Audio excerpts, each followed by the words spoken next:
Okay, so this time, solve natin yung 36.68 divided by 0.75 times 250. That is equivalent to 187.5. Okay, so if we solve for the DCR, that is equivalent to 0. Let us check.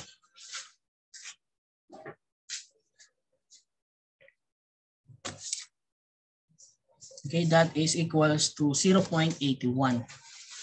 This will be 0.81.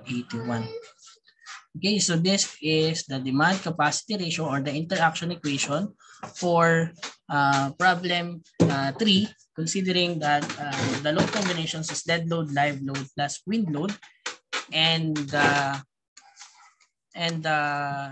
assumption is that your dead load and live load acts on the centroids. They acts on the centroids, not on the top flange. Okay, so do you have any questions for this this topic?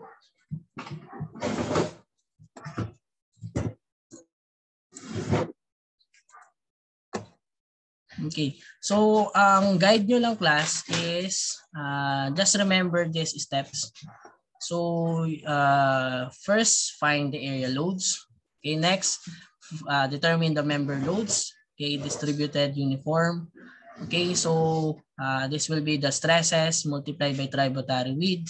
Okay, then after that, go to the maximum moment. So first, after getting the member loads, so you will indicate your load combinations.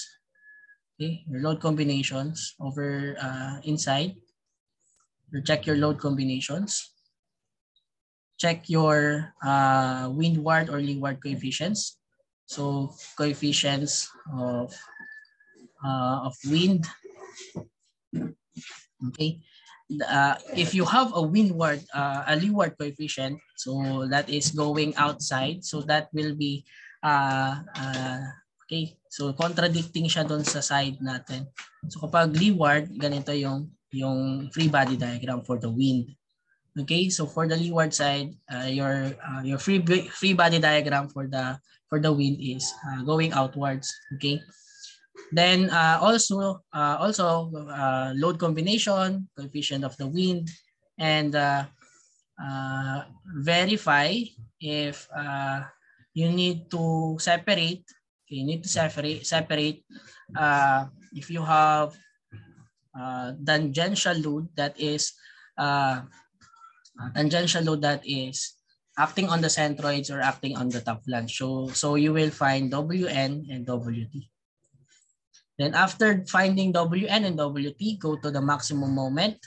Okay, the maximum moment on the nominal and the tangential side. Check WN squared over 8, WN squared over 32, or WN squared over 90 for the minor bending. Then for the bending stresses, check the assumptions if you have whether the dead load, live load act on the top flange. So this will affect the tangential or the y-axis bending, not the normal or the major axis bending. Then for the interaction equation, so just simply FBX over FPX, FBY over FBY. Then in solving for the capacity, FBY, you can use the AISC equation or simply use the assumptions that I've given in the example problem. So may binigay na tayong assumption that FBX is 0.66 FY for a compact section and your FBY is 0.75 FY. But in most cases, also pati sa in mga your plates, you will find the AIS equation for the capacity of your steel or your steel members. Okay, bending capacity. Okay. So for your assignment,